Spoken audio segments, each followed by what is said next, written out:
so we'll go ahead and get started. Hi, my name is Marissa Bennell, and I'm the Director of Elections for the Student Government Association. So I basically oversee all of this. It's a good time. I want to thank you guys for coming out tonight, and it should be a lot of fun. Tonight we have Dino DiBernardi as our moderator. He's the Associate Vice Chancellor for Student Development, and he has done this for the past couple of years for us, and he was also a big part of SGA and just about everything else on our campus he could probably tell you a lot of information about. So he's going to do great, and I'll turn it over to him.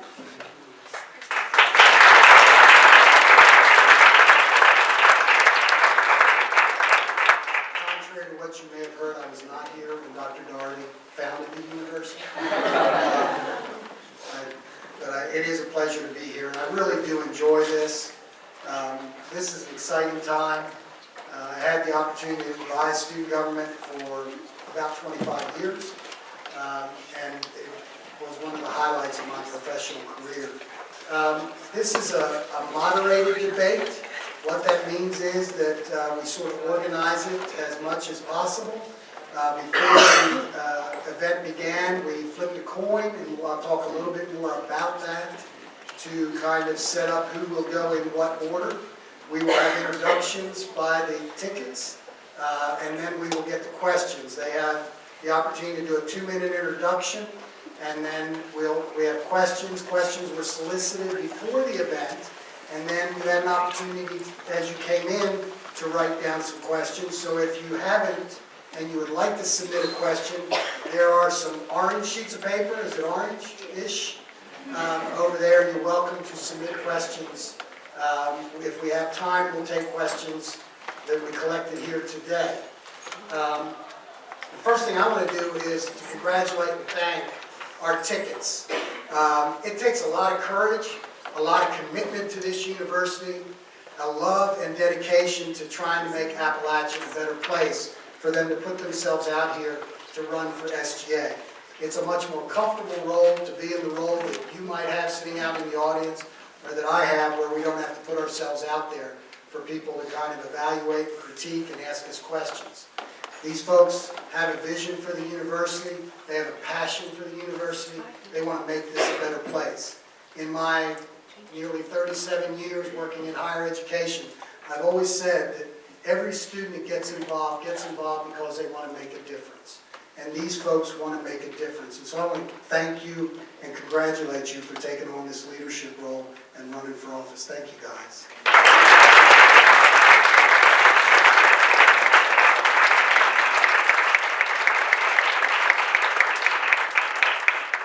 The way this will work with time, I will use the microphone if you need it. I may yell over it at times. I apologize for that. We will keep time in the back of the room. The tickets will get a 15-second warning. Let's show them the 15-second warning. It's a little yellow. And then when they get to time being over, it'll flip around and become stop. At that point, I will ask them to stop. They will finish. At that point, they won't finish their sentence. They won't finish their thought. They'll finish when I say stop, and we'll move to the next question. Like I said, before we began, we flipped a coin. Sam and Wes will start off with a 2-minute introduction. They'll be followed by Carson and Abby. When we get to the conclusion, Sam and Wes will go again because Carson and Abby decided to wrap up and go second at the conclusion. They'll have 5 minutes at the conclusion. When we get to the questions in between, it'll start with Carson and Abby, and then we'll move, and each question, we'll flip who goes first as we move through the questions. Does that make sense? I need you to help me if I get confused in my old age and get out of sorts. I've told them to let me know, and you guys can let me know. If you throw something at me, I still can bob and weave fairly fast, but nothing that hurt really bad if you don't mind. I think we're ready, if you guys are. So we'll begin with Sam and Wes, who will start with an opening statement. And the time begins when they start talking. Thank you, Dino. So hi everybody, thanks for coming. My name is Sam Murray. I am a junior business management human resource major here at Appalachian. Appalachian's been a home for me for a really long time. For those that don't know, both my parents actually went to school here. My older sister just graduated this past December. So it's kind of been a family affair. and it's really shaped me into who I am today. So these past 3 years, I've built a lot of relationships with the administration on campus through my involvement with many roles in the Appalachian Student Ambassadors, being president of an IFC fraternity, and being a DESHA volunteer LGBT center. And so I think that is why I'm capable of serving the student body as the SGA president. And hi guys, good evening. My name is Wes Rawls, and I'm currently a sophomore healthcare management major here at Appalachian. I'm from Nags Head, North Carolina, so way on the beach on the other side of the state. Over the past 2 years at Appalachian, I have worked very closely with the Student Government Association, working specifically both years with the Academic Affairs Committee. In addition to SGA, I am serving as a resident assistant in Justice Hall and will be in East Hall next year. And then I also have worked very closely with the Appalachian Popular Programming Society. Appalachian has become my home over the past 2 years. I live really far away from home, so I don't get to go home that much. So I've really prided myself in diving into Appalachian and truly making it my home. And specifically last year and this year with SGA, and I feel like I will be a tremendous asset if chosen to lead the Student Senate next year. Thank you. Thanks. Good evening, everyone. My name is Carson Rich. I'm from Weddington, North Carolina, which is just south of Charlotte. I'm presuming you're from the Charlotte area. That's awesome. I'm a theater or a theater major with a minor in political science, and those just go great together. I'm also involved in a campus ministry here at App called Crew. And other than that, I have been involved in SGA since my first year here. It was differently structured back then, but I was a senator for Justice Hall, J Block. It's my home. I love it. And year after that, I served under the Russell Page administration as the Director of Sustainability. And this current year, I serve as the student body president. I have been involved in SGA, like I said, since day one. I had a very rough freshman year, or first year, excuse me, and it was definitely the organization that made me realize that sometimes when you're going through your own struggles, if you will, you need to be able to pour your heart into something. And that's why I love it, and that's why it's changed my life, and that's why I'm at this table again. Good evening, everyone. Thank you all so much for being here. It means a lot to us. My name is Abby Hamrick, and I am a junior as well. I'm studying social work and political science, and I'm from Shelby, North Carolina. It's a really small town. So I have served on SGA. I served last year, my second year, sophomore year, as a senator for off-campus residents, and that was such a great experience. I just had to come back for more. And so this year, I'm serving as chief of staff. I work very directly with Carson and Daniel and our cabinet, and have had the pleasure of getting to know lots of senators and help them implement some legislation this year that has been really pivotal. So thank you guys so much again for being here, and we're looking forward to talking to you. Thank you to both tickets. I promised I would say something so that you guys don't get into bump fuzz when some folks stand up and walk out. There's a program downstairs at 7:06 today that some of our folks will be leaving for. So when they get up, they're not being rude. They have another commitment, and they're trying to honor that commitment and get there. Also, I should tell you that even though this is a fine-looking group, and I don't think any of this will occur, please don't talk or engage in distracting behavior outside. You may not think you're an intimidating group, but you really kind of are. You're sitting up here looking at them. You know, you're trying to impress your peers. Peers are the hardest group to try and impress. So please give our tickets your attention.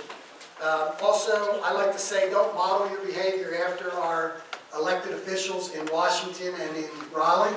Act civilly, act responsibly with each other, and I think that's a good thing to model. And I wish our folks in leadership roles beyond this campus would act in a way that I see our students acting all the time, treating each other in civil, courteous, and respectful ways. We'll go to our first question. The candidates will have a 2-minute opportunity to answer. Marissa, remind me, we're doing a rebuttal of 1 minute, correct? So each candidate will have a chance to answer the question. Each ticket will have a chance to answer the question, then we'll go back in the same order with a rebuttal for up to 1 minute. I don't think I said that earlier. So our first set of questions are for both tickets. The first question will begin with Carson and Abby.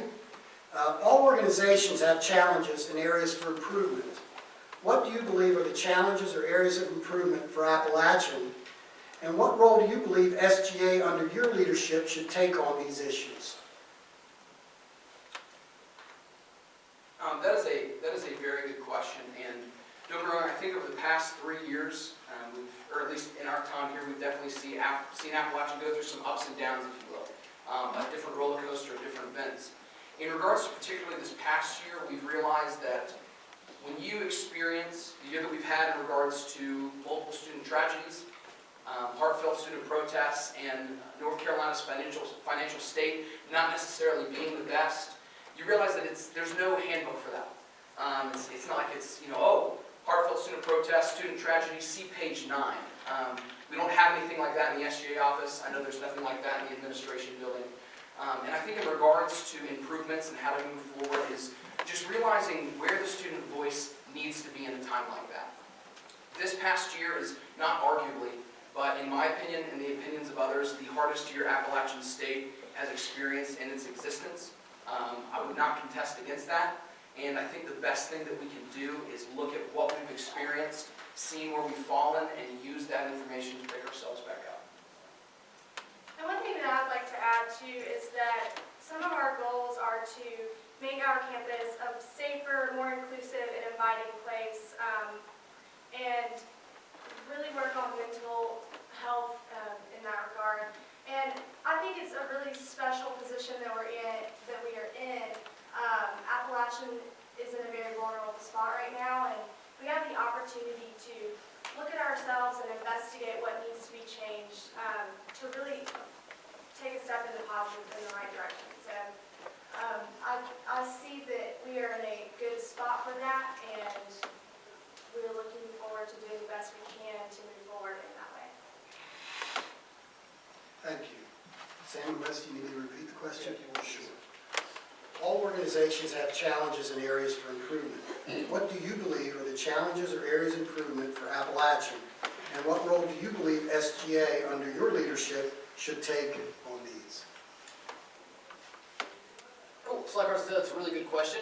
I think there's probably 3 kind of big categories that we can look at, and that's one is diversity on our campus. Appalachian's 88% white. It's one of the whitest schools in our country. So that's not the only issue. That's one that we can really look at and really tackle. I think that kind of starts with changing the atmosphere on campus.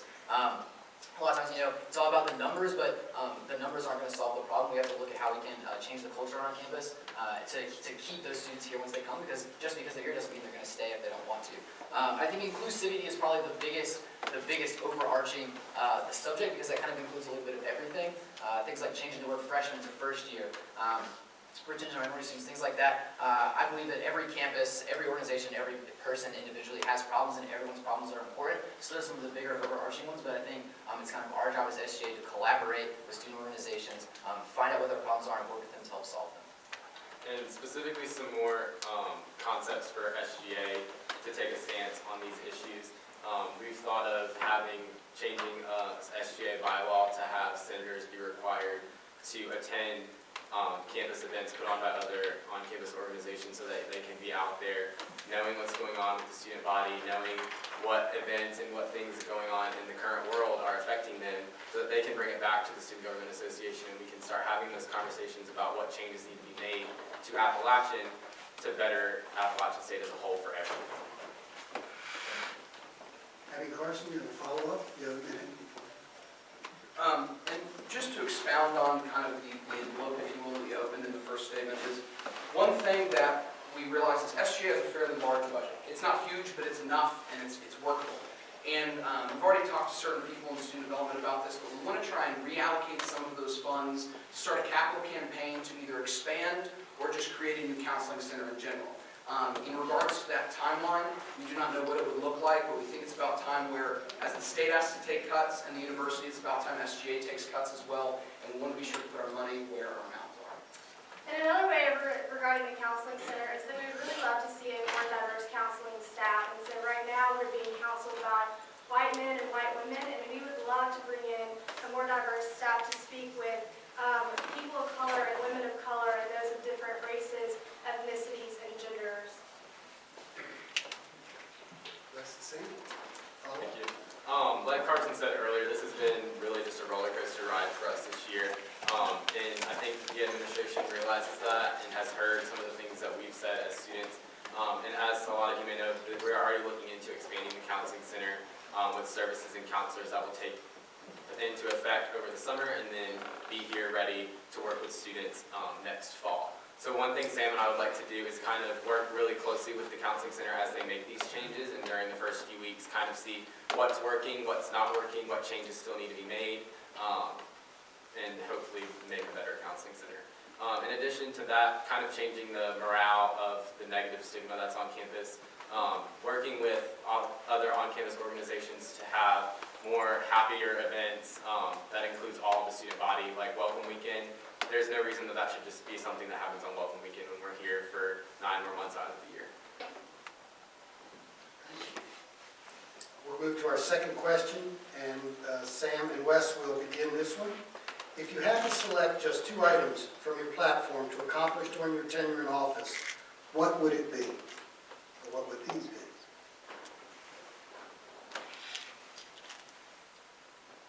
That's a great question. So obviously our platform is really extensive. It kind of reaches into a lot of different areas on campus. But I think for me, I'll pick one. I think Wes should pick one that he feels really passionate for. For me, it kind of comes back to that social justice and diversity on campus.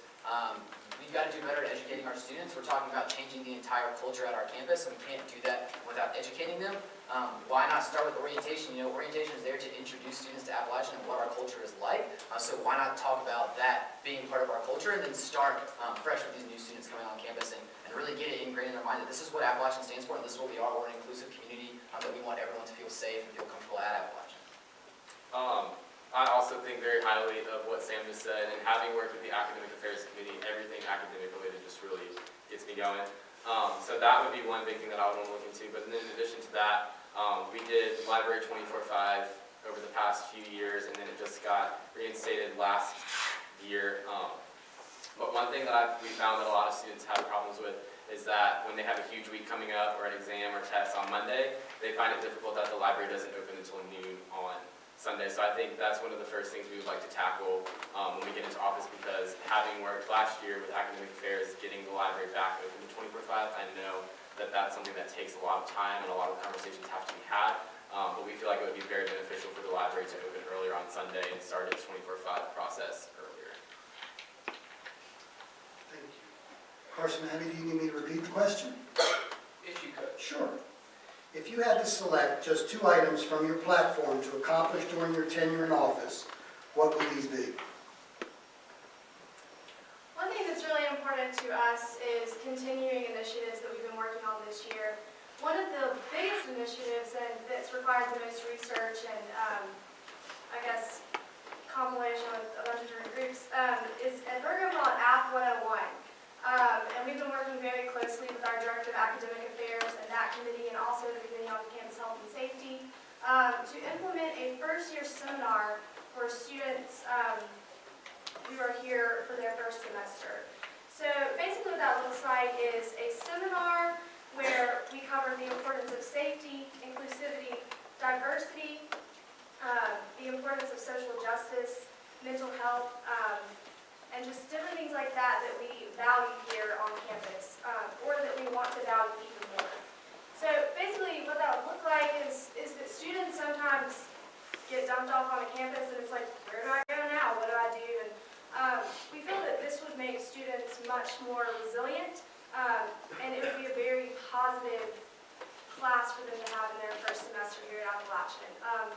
Just to really reiterate what it means to be a Mountaineer and what it means to be on this campus, and moving forward, kind of like we've stated, to be safe and inclusive and inviting, and so teaching what that means exactly. And we feel like that's really important, and that is one of our biggest platform goals, I would say. And it's something, like I said, we've been working on this year.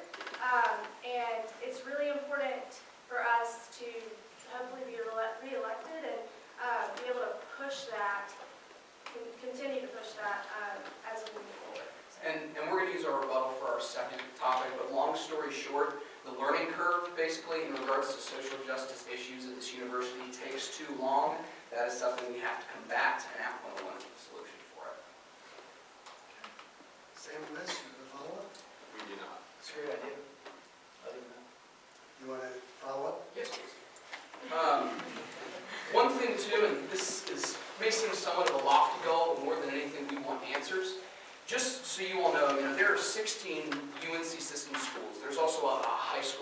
that focuses on science and math. But out of those 16 UNC system schools, we are second to bottom in government funding. We are $50 above Wilmington, which basically means that Appalachian State essentially gets just around $7 grand per full-time equivalent, which is basically per student here at Appalachian in government funding. You have other schools such as NC State, which I believe gets around 10 or 11, and then schools like Chapel Hill that get over 16 grand. Now, please believe me when I say that we think that different schools have different needs, but I think it is fundamentally wrong that a student at another university is valued, if you will, at a higher price tag than students here, and that's something that we want answers on, and that's something we want to make sure we're able to lobby for, if you will, with some state and local legislatures from a student's perspective. Thank you. We'll move to our third question. Carson and Abby will lead off on this one. This question is, what is your opinion of the current culture on campus?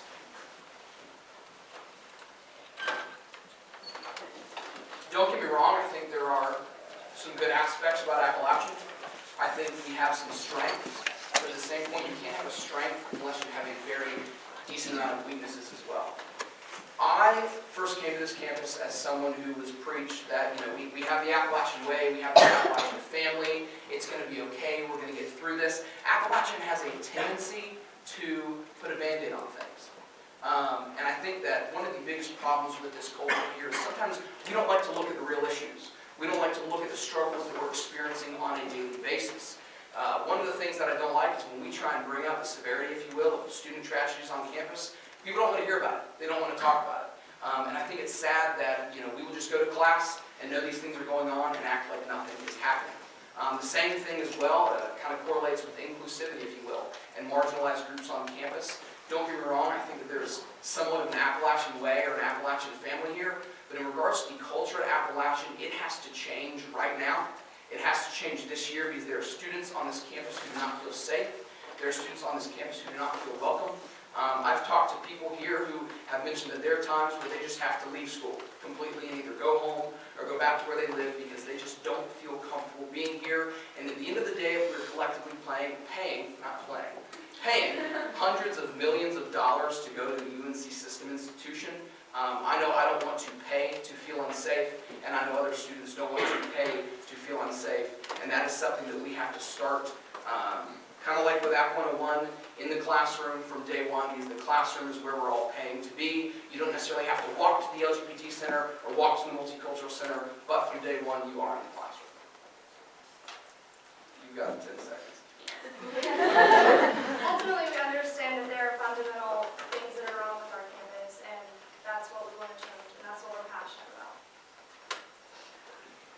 Sam West, any question? What is your opinion of the current culture on campus? Great. If I had one word to describe the culture on campus, I would describe it as exclusive. Like Carson was saying, there's a lot of students that don't feel comfortable here, they don't feel safe here, and once again, if we're spending the money to come to school here, that shouldn't be happening. Why even waste your money? Why waste your time? And so I talked about coming to App and kind of being a family affair and getting into the Appalachian family and all that kind of stuff. And once I came to campus, actually sort of identifying problems that were, like Carson said, fundamentally wrong with Appalachian. Things that I didn't know before I came here because I had this big idea of what it was, and then once I got here, it was just all happy-go-lucky when I was a freshman. I was like, wait, that's not right. That's not right either. Why is this happening? And then starting to get into those issues and try and educate myself about them. And I'm not going to say I know everything about them, but I've got a long way to go and a lot more educating to do, just like the rest of us. So it all comes down to educating students, to getting them involved, and then working towards a better Appalachian together. And I'll take the spin on it where I don't have the luxury of being able to just leave Appalachian for a weekend, living so far away from home. But one thing that I've noticed personally is that we have a disconnect between all of our organizations on campus where when one of us needs something and one of us is falling, we need to kind of pick each other up and get each other back on our feet. So the different ideas that the different organizations have on campus and working, SGA is only 80 people tops, including senators and cabinet. So it's hard when we're 80 people trying to represent 17,000. So I think that's one thing we want to look at is getting everybody more connected and on the same page, and then figuring out what that page needs to be. Abby, Carson, follow up? Just to kind of throw some statistics out there, just to kind of tie up our point. Just to let you all know that Boone, this area that we're in regards to, let's say, African Americans, is about 2%, but in regards to arrests, they are arrested twice as much. And that does not really breed a campus, if you will, that's inclusive, and Abby's going to come and touch on what we do in regards to that. Yeah, so what we would really like to do is work with the Chancellor's Office and specifically the Director of External Affairs on how can we reach out to the community at large, and how can we get the town of Boone and Watauga County on board with us to stop racial profiling, to be more inclusive in general. I mean, we've heard of students who don't go to Walmart until midnight because they're afraid of what people are going to say. So how do we start on campus and make a change and spread it to the community? Thank you. Wesley, same follow-up? Yeah, so really quickly, I just want to go ahead and just recognize that there's a lot of student groups on campus that I can't identify with, so I don't. So that's why our campaign focuses on the individual, because when it comes down to it, it's going to take SGA collaborating with individual students and individual student groups to be able to change Appalachian, because alone we can't do it by ourselves. We need the rest of the student body to work with us, and so that's where it comes down to collaborating with individual students and individual groups to make a difference. Thank you. The next question again is for both tickets. We'll start with Sam and Wes. There has been a very public discussion about social justice and diversity on Appalachian's campus this year and in previous years. How do you intend to help move the campus beyond just discussions and into specific actions? And what do you believe are examples of some specific actions that SGA should advocate for under your leadership? Cool, so I can start off with just saying, it kind of starts with the faculty and staff senate, because without the faculty and staff on our side, we as students can't do anything, because any legislation that SGA is going to pass has to go to the faculty and staff senate as well. So working with them, for one, would be a huge thing, because once we get the faculty and staff on our sides, how can the administration ignore what the faculty wants, what the staff wants, and what the students want? They can't. So that's kind of where it all starts, and Wes, you can take it from there. Yeah, some specific examples for how we want to encourage diversity and promote everything is having faculty, staff, diversity, and social justice training.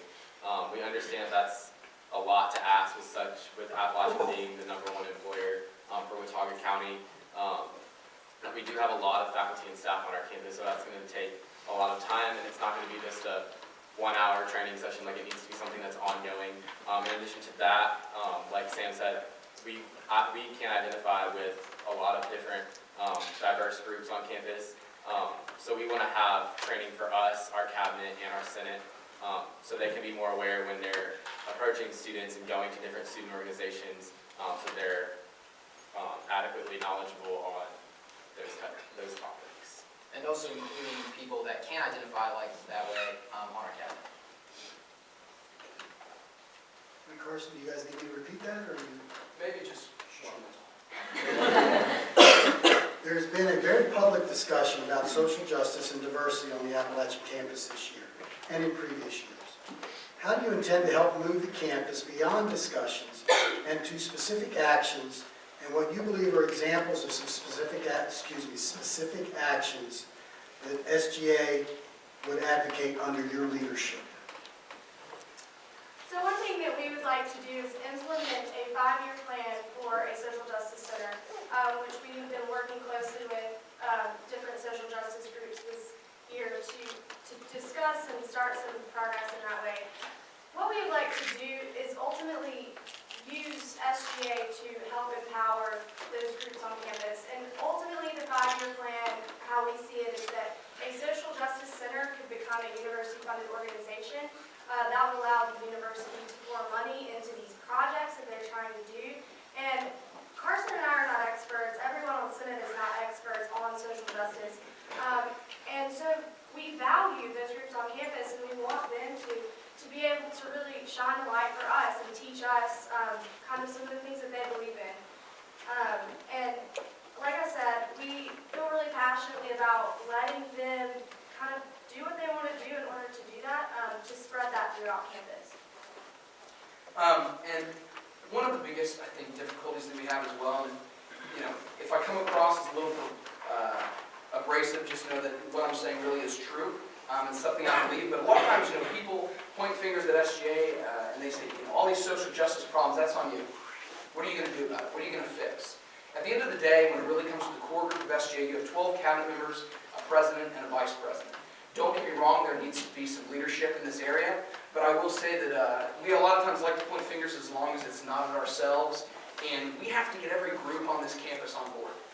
If people want to point fingers at other groups, or just say this educational piece, if you will, is all on you, we're just going to be going in circles. And the biggest thing that we need to do is empower these other groups on campus and make them realize that if they do not become the puzzle piece that is going to fit into this social justice movement, we're not going to get anywhere. We can't always have Mary Lyons around forever. We can't always have Rachel Clay around forever. Love y'all, but you can't be here forever. Thank you. Follow-up? Yeah, I want to first say that I think the Social Justice Center would be really beneficial for our campus. I think it could do a lot of really positive things. But through my involvement with the LGBT Center, I know our 3 centers that are already on campus are already underfunded. They're already spread really thin. I would be afraid that adding a 4th center would just hurt the 3 that we already have. And so I think we need to focus on what we have and then build up from there. Follow-up? Just to touch on that, I do completely agree in regards to underfunding. But I will say, though, that the Social Justice Center is something that was brought to us by Amanda Moore, I believe 2 years ago, and it's something that the campus is constantly wanting to strive for. And I think that we would be somewhat putting the university behind if we did not have a designated space for these different initiatives. And I will say, granted, I do not know the budget of this university backwards and forwards, but I'm sure there are some areas where we could easily reallocate some funding in order to make this university, like I said, put their money where their mouth is and finally get social justice at the helm. Please trust me when I say that underfunding will always be a problem. We're a public institution, but we can easily find ways around that if we're looking in the right place. #audit. Thank you. The next questions, there's one specifically for Carson and Abby and one specifically for Sam and Wes. Carson and Abby lead off this one, so their question is this. Carson and Abby, both of you have been actively involved in leadership positions in SGA. Why do you think having another year in office will benefit the campus? The last 2-term president we had was named Forrest Gilliam. He's a nice old southern bumpkin. He's actually a very kind man. I've talked to certain administrators and certain people on this campus who are around them. And they said that that second year that SGA was under some leadership in regards to continuity, SGA had more traction than they had seen before. I've even talked to people who used to be on the Board of Trustees, and they always mentioned Forrest in his second year. And they mentioned, now this was back in 2007, I believe, when Appalachian State was going through a huge transition in regards to the football boom. Athletics was trying to take away railing parking passes for tailgating, and there was a little bit of tension there between the students and those in the athletic department, and due to the second year of traction, if you will, that SGA was able to gain in regards to a continuity in leadership, they knew the different facilities and the different opportunities, if you will, that they needed to capitalize on to make sure the right thing happened. Now, what I'm going to say may sound biased, but it's true. This is an organization that not only manages 12 cabinet members, but also deals with a Senate that can have a capacity of up to 80 people, an operating budget of over 15 grand, a student seat on the Board of Trustees, and a very crucial relationship with student development and the Chancellor. This is not something that you can dive headfirst into. This is something that you need to know the ins and outs of in order to be effective, and I promise you all, from what we've learned over not just this past year, but from we started learning when Abby was a senator last year and when I worked in Justice Hall, we definitely have the resume and the experience to make sure that this next year there is no learning curve, there is just action from day one. So. And something I would like to add is, yes, I do hold a current leadership position within the Student Government Association, but one change that I bring to the table is putting a woman in a top executive leadership position, and I think that that's invaluable, and women represent the majority of our campus, and that is representation that we need. Fun fact for the last time we had a woman in leadership was 2011. Thank you. Sam and Wes, this is for you guys. Wes, you've been involved in SGA. Sam, I don't think as much based on your experiences, but both of you are involved in a variety of other activities here on campus that we have given you an opportunity to develop some experiences and some connections. What do you believe will be beneficial that you're going to bring to office to serve the students in this next important leadership role that you would have if you were elected to this position. Does that make sense? Oh, yeah. Okay. Did you want to start off? Sure. I'll look at it, completely agree with Carson and Abby with the respect that you have to have some SGA experience. You can't walk into that office and expect to get things done when you have nothing to no leg to stand on. But that's why I feel really confident in Sam and I, is that I have the 2 years of SGA experience and have experience with writing legislation, and that's what the vice president's role is to be the advocate, to be the resource for the student senate, to get these ideas passed, and to get these changes brought to campus, where the president's job, from what I've seen over the past 2 years, is really to deal closer with administrators and faculty and staff, and getting the changes that we make as a Senate implemented. And that's where I feel like Sam has a very strong suit for having all of his different experiences with the ambassadors and the LGBT Center and being the president of the fraternity. He has built such a strong acumen with administration and has that knowledge. Yeah, kind of going off what Wes was saying. When it comes to being the president, my job would be to represent the students to the administration and to the legislators down in Washington and down in Raleigh and wherever else it may be. And so being that face, and through Ambassador, I've gotten the opportunity to build really close personal relationships with a lot of the administration on campus. Through being a president of the IFC club and IFC fraternity, I've dealt really closely with Dino, I've dealt really closely with Jamar Banks. I've gotten to have a personal relationship with at least every single member of the Board of Trustees. I know the people that I already need to know to be able to do this job and do it well. Carson, Abby, follow up? One thing I want to quickly mention is, about a year ago, we got a nice little hidden gem named Dr. Sherry Evans. Over this past year, we have definitely had the challenge, if you will, of welcoming a new chancellor in a year that is unprecedented. I can promise you that we have built some relationships, not only with the Board of Trustees, but with the chancellor, and we've built a foundation that I know is going to make this organization better next year. I think that in a year of transition, and we're just now getting a new provost, and we just got a new athletic director, and we just got a new chancellor, we need some continuity. We need a through line. It's kind of like when you're writing a paper. If your paragraphs don't match up, you're going to get a 2 on the AP exam. As far as sort of experience goes, I've had experience writing legislation. I've built some great one-on-one relationships this year with the current senators and helped them research and write their legislation, and that's been an invaluable experience that I know I can bring to the table next year if elected. But the regulations don't let me comment on Carson's score on any AP exam, so I'm going to follow up with Sam and Wes. So I had the really unique opportunity to get to know Chancellor Peacock really, really well. And then through that, he kind of was almost a father, grandfather figure in my life, which is really awesome. And it was a lot of fun, honestly, because he's a great guy. And I had a really unique opportunity to be personally introduced to Chancellor Everett by Chancellor Peacock. And so I still have that personal relationship with her and the other administrators under her. And I feel 100% confident in my ability to introduce the new athletic director and introduce the new provost to our campus, because I do know the ins and outs of it, because I've been involved in so many different areas on campus. And one thing with regards to SGA experience, our current vice president didn't have a lot of SGA experience, where I have SGA experience, but it's not like the administrative and the financial aspect of it. But I watched him learn and admired him learning and taking that position on wonderfully, and I feel like I can do the same. Thank you. You guys have set up the next question, so that's great. You talked about changes and everything. So the next question, and this is for vote tickets, Sam and Wes will lead off. During the past year, there have been a number of changes at the university. In looking ahead, where do you think Appalachian should focus its attention with the goal of establishing a progressive path to the future?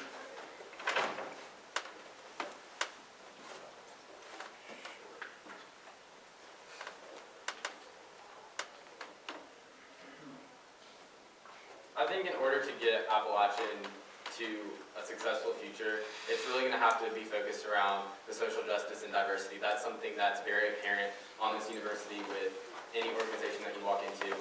It's nothing that we can turn a blind eye to. And I feel like in order for us to make those changes, we're going to have to work with those organizations and work with the members of those diverse groups and figure out how we can make a better Appalachian for them, which will in turn make a better Appalachian for everyone. And I think once again that comes back to our focus on the individual students. we need to get their ideas and take them to the administration and take them to the faculty and staff senate, where we can really get things done and really make that path to a better Appalachian. Thanks. Carson, Abby? Just one thing I'd like to mention to you all, like Abby may have mentioned, she is the chief of staff, which means she oversees chancellor luncheons. Just a fun fact for you all, but we had a decent amount of first-year students come, and about a quarter of them got into Chapel Hill and decided to come here, which I thought was really cool, and I started like snapping at the moment. But just to let you all know, I think that we're definitely starting to see a lot of bright, brilliant, amazing students come. Don't get me wrong, we're here, and I think we're all bright, brilliant, and amazing. But I think, and kind of tying into what Abby's about to say, is we're bringing in some people that I think are going to be great leaders in the future, and people that are going to be very receptive, and that's why while they're here, we need to educate them on as many things as possible. So. Yeah, and one way that we hope to do that is to create needed educational programs to turn blame away from sexual assault victims and instead teach others not to sexually assault. And one way that we've actually been working on that and have gained some experience is that Carson and I and a couple others are delegates to Association of Student Governments. As a whole system, a whole UNC system, it's been a goal to really address the problem of sexual assault throughout the system. And we've been able to be engaged and involved in these conversations to tell them about, the It's Up to Me campaign and red flag educators and different things like that. And so that's one way that we hope to pave a way to make a change on our campus. And just to add in, it's not necessarily that we want to tag it to the males on campus, but if you look at statistics, it's about 97 to 90% of sexual assaults are done by males. And I think it's about time that the university just decides to get real with the people who are here and get real with the situations we are embracing. We don't want to continually just kind of glaze over things and say, oh, just be safe and look both ways before you're crossing the street late at night. We need to get real with these educational pieces, and that's something we plan to do. Follow up?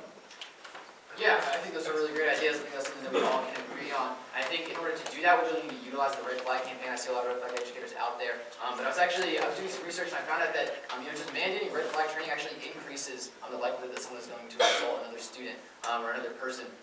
And so utilize the red flag game to, instead of just have trainings, make it a 2-session kind of program. So a lot of times it's clubs and organizations that ask red flag to come in. Maybe they come in twice. They come in for half the time the first time and do it's like an educational program. And then the second time they actually do the training, because that's what's going to really decrease those numbers instead of increase them, which is not what we want to do. Actually, both of you have sort of gotten into the next question. Did you skip with these before the debate? Did somebody lead these questions to you? I'm going to give you an opportunity to answer more directly. Oh, thank you very much. Good gentle reminder. Thanks for not throwing some. Follow up. And I just want to touch on the red flag campaign piece. I think it's very... Wait a second. I think that was the follow-up, wasn't it? No, Was that the minute or not? no, that was not. No, okay, thank you. Your minute, Carson. Okay. I messed you up. Okay, I messed your flow. No, I didn't not flow. It's all good. All right, here we go. And 3, 2, 1. We think it is very important, yes, to utilize district groups on campus, but I think one problem at this university is we constantly find one group that specializes in one thing, and we like to put the entire subject, if you will, on their back. Not to touch back to App 101, but this is something that we've discussed with even current red flag campaign members, if you will, is taking the curriculum that has gone over and implementing it into that system so that it's not necessarily put on the backs of just one group of students, but it's something that is taught campus-wide from the moment you get here. We just want to bring that up because we think that is kind of a sore spot at Appalachian, is we think, oh, that's your expertise, we'll have you deal with that so that we can worry about other things.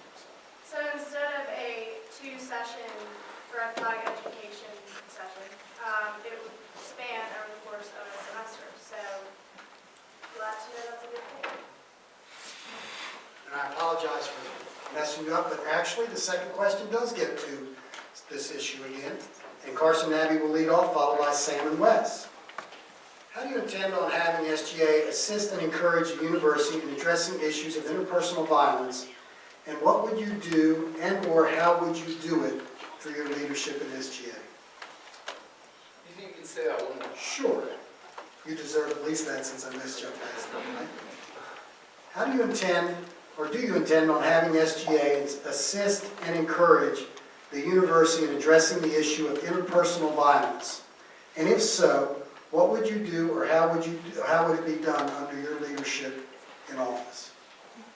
We believe that there are kind of two different parts to this aspect, and not to backtrack or sound redundant, but I think a lot of the things that we've covered with Act 101 and with these educational pieces is where we need to start in the classroom. I think the other aspect of it is in regards to interpersonal violence.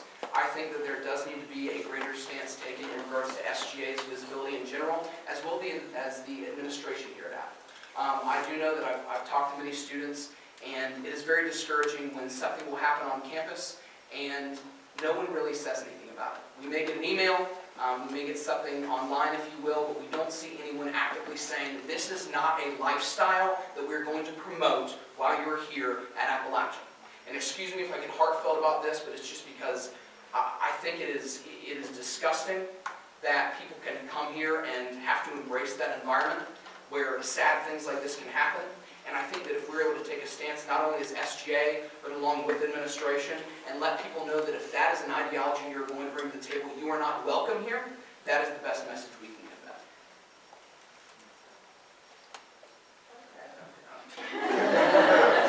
Sam, how about you, Wes? You need me to repeat the question, or are you good? Yeah, we're going to Sure.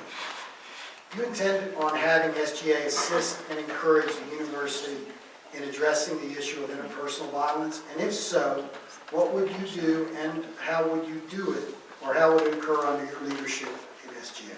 Yeah, very directly to answer the question is yes. But how do we do that? I think pushing the issue with administration would be really huge, because I know a lot of times that it goes ignored.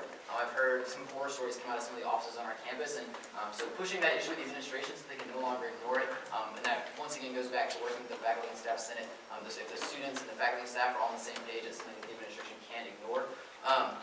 Education is a huge piece that people don't know. They can't do anything about it, and so educating our students would be really huge. Taking a stance, that whether being administration, whether that being SGA, cabinet, whoever it may be, people need to take a stance and need to fight for what's right, and that's what I believe in. And we need to shift the blame on perpetrators, because victim blaming is something that's been brought up a lot on our campus. It's not something that's okay, and it should never be done. And so, how can we shift that blame to perpetrators and then hold them accountable for what they did? One thing I would like to touch on is having SGA work closely with university housing. First year, a lot of statistics have shown that most sexual assaults occur by first-year students in an on-campus residence hall. Most of the emails that we get say, oh, it occurred in a dorm room. So I think that's something that I, as an RA, have looked at, and something that I would want to work and partner with SGA and university housing to maybe offer that red flag revamping of education and then training, making it mandatory for on-campus residents to go through each year so that they're also kept in the loop. I mean, I know that we hold like programs where red flag may come out, but as an RA, I know that there's only like 12 people in a dorm building justice J-block, is that what you called it? That holds 400 kids. Having 12 show up for really just the free food that we have and aren't really paying much attention isn't beneficial to anyone, and it's almost wasting red flag educators' time. So I would really like to redo that system and then implement it into university housing. Follow up? Yes, and so one way that we are striving to hold faculty and staff accountable is by creating a system for students to easily report classroom incidents. So people of color, and especially women of color, are very targeted in the classroom. And that's not fair. It's not fair to go to a class where you're trying to learn and trying to become a better global citizen, and you are, what's the word? Targeted. And we don't think that's fair. We would love for there to be a system put in place where students who witness that or experience that can go online and report their professor and talk about that negative classroom environment, because that's one way that we can hold our faculty and staff and administration more accountable to the things that happen day to day on campus. And in an environment where our tuition increase is going towards an increase in their pay, I think that if we're paying for that, we should be allowed to hold them accountable. Okay, follow up?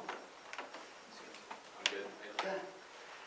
Each year, as folks run for office, they talk about ways to engage senators and connect senators more with their constituents.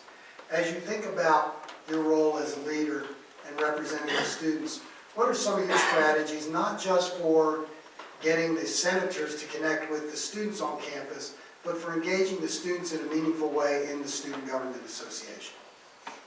And I believe this first part goes to Sam and Wes, if I'm not mistaken. Yeah, I'll take that one. With NSGA, it's really important because, like I said earlier, we're only 80 people that need to reach out to as many people as possible. And one way to do that, I think we need to, as a Senate, needs to work more together. This year, I know we have had more Senate outings together and kind of more Senate bonding. But once that's improved and increased, then we can work on reaching out better to our constituents and really finding out what it is that they need. But some strategies that we want to have to do that is we want to promote more of SGA transparency so that students know what's going on in SGA, because we do a lot, and I think it's a lot of stuff that the students just don't know about. Of course, they know about like Library 2025 because they have access to that, and that's something that they utilize. But there are so many other things that Senate does that we want to figure out a way and connecting to the students and figure out what's the best way for us to reach out to you and get that contact to you and give you what you give us what we need to improve Appalachian, and then we need to tell you, here's what we're doing, here's the progress on it, and then if it's actually Yeah, I totally agree. SGA transparency is really huge, and that's something we're running on because I think it's been a big issue in the past, and I hear from a lot of students that they don't even know what SGA is doing. But I know it's not like they're not saying they're doing nothing, so it's like, how can we get that information out to students? Be visible, be on campus, be around. And a lot of people are like, don't know who the senators are, maybe not know who the cabinet is. So be more visible on campus and really get out there and get involved with the students and collaborate with those organizations. And I think leading by example is really big because if the other senators, the other cabinet see you out on campus getting involved in these different events, they're going to want to too. Abby, Carson? Sure, and I'm paraphrasing because I'm reading as I go along. Basically, each year, student government during the campaign talks about, or the tickets talk about, engaging the senators more with their constituents. But as you look at as you look going into office, what is your plan not only to engage your senators with their constituents, but also to get the student body more engaged in the Student Government Association here at Appalachian? Thank you. Yeah. So I actually have 3 points that I want to touch on. One is that this year we brought back constituency reports, and something that, if elected, I would like to implement is doing that at the very beginning of the year in August, and teaching senators the true importance of reaching out to their constituents and making sure that they understand that that is the reason they're here, that's the reason that they have been elected. Another way that we've reached out is that we've been able to put a newsletter and a list of current initiatives in the hands of every student on campus, and we did that through an email about a month ago. And so that's one way that we feel that we've tried to be more transparent, and we would love to continue to do that. And the third thing I want to touch on is that sometimes we do things and they get shut down by administrators, and we would like to be a little more transparent with that in regards to things that maybe we take that are kind of shut down or maybe not feasible right now, and reach out to the students and say, hey, we tried to do this, we wanted to do this, but it's just not going to happen, but we'll keep trying. And I will add that transparency has always been one of those things that has always been difficult for SGA. At our full capacity, we equate to about 0.005% of ASU, so it can be very difficult to get that 0.005% across to 16,000 to 18,000 people. But then again, I'm not trying to use that as an excuse. All I'm saying is that, from the time of 3 years ago when I was a senator, I already could tell it was a problem, but I will say that I think that we have gotten better than it used to be 2 years ago. I think that our messaging to campus has increased, and I will say that a newsletter of this extent has never been made available to every single student on campus the way it has been before. So praise to technology. We know it's something we need to continue to focus on, but I think we are making strides. Follow up? Yes, please. One other thing we would like to do is really, there's 18,000 kids that we're reaching out to, or have been reaching out to during this election period. Unfortunately, not all of those thousands of people vote, but we do reach out to them and do get our ideas across to hopefully a large amount of them.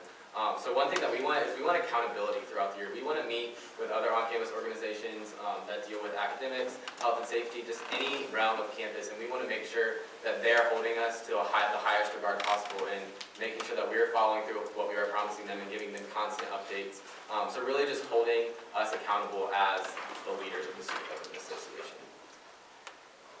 Okay, thank you. Follow up? Just a real quick one, and I'm glad Wes brought up accountability, because I think that is something that's key.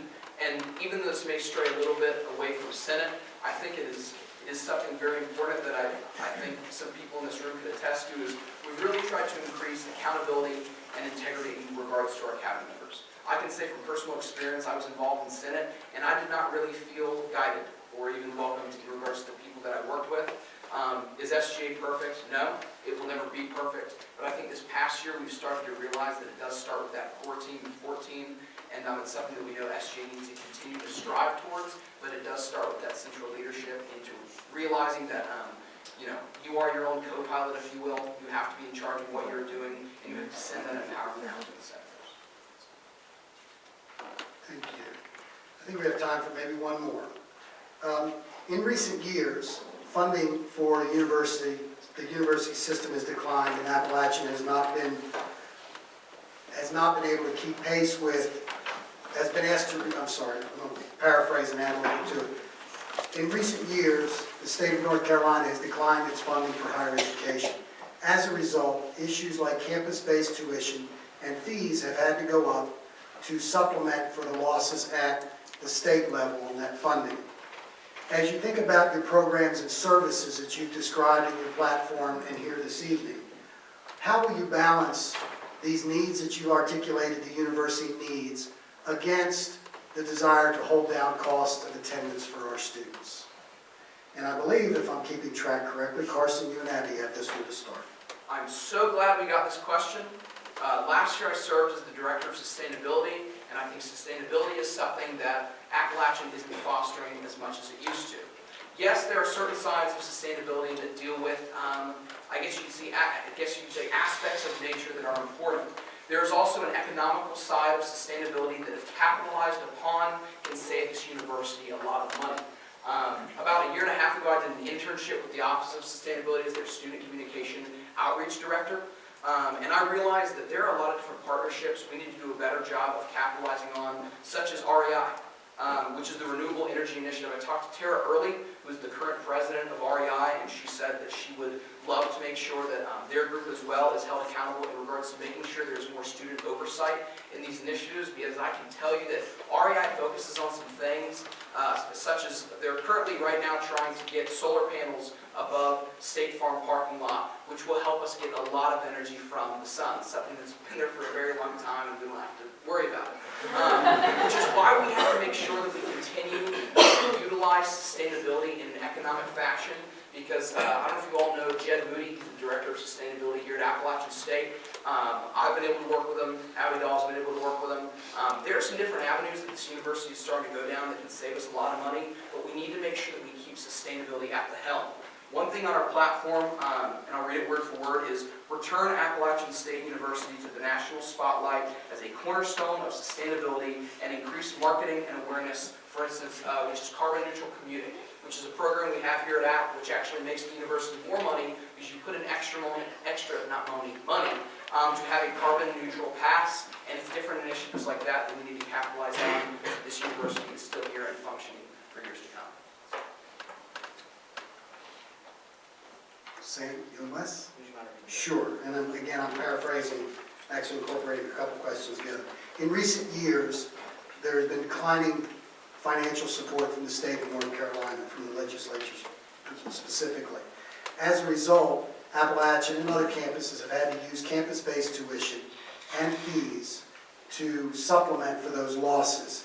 And as you look at your campaign platforms and the suggestions or questions you've heard tonight, how will you balance those needs that you've defined Appalachian has and you'd like to see addressed against the goal, or with the goal, of keeping tuition and fees at a reasonable level for students? Right. So App has always had a tradition of doing more with less. When Appalachian was founded in 1899, we didn't have electricity, and so Dee Doherty was sitting there thinking, hey, how do I do this? And he started the New River Light and Power Company to give power to the university because the state wouldn't give them the funding for it. It's been since we were founded, and we continue to do it. I think one of the biggest things is going to be evaluating our tuition and fees, because when it comes down to it, I know Wes can talk a lot about this, but when they were looking for Library 24/5, they found the sanitation fee that was in the students' tuitions and fees that wasn't actually going to anything. The physical plan had taken over the cost for the housekeeping people that come to the residence halls, and so there was all this money sitting around not being used, and they put it towards the library to get Library 24/5. So there's got to be more holes in the system that we can find, where we can take that money and reallocate it to better things. I was speaking with somebody in the chancellor's office kind of at the end of Christmas break, and she was telling me that the campus as a community turned off power for 2 weeks over Christmas break and saved $400,000. So that kind of one reaches into sustainability, but two, that's $400,000 more dollars the students can use, or the campus can use for the students. And then 4 weeks in the summer, now we have $800,000. That's $1.2 million extra dollars that the campus can use for what they want, while also being more sustainable and not using as much power. So those are just a couple other things we can look at when it comes to city. And then just to hit again on what Sam was talking about, I know some SGA executives sit on the board that talks about tuition and fees and tuition and fee increases. But one thing we want to look into is working with that board to kind of really see like what those fees mean, like where do they go. When they're published records, it's kind of just like a generalized, and then we want to know like word for word, verbatim, where this money is going. And that way we can kind of portray it to the students so that they know where their money's going and maybe why we can't allocate here or there, but so that they know overall where everything is going. Carson, you want to have your follow-up? Yeah, I would like to just reiterate the point that there are schools in our system that are able to spend $16,000 per student, and we at Appalachian spend around $7,000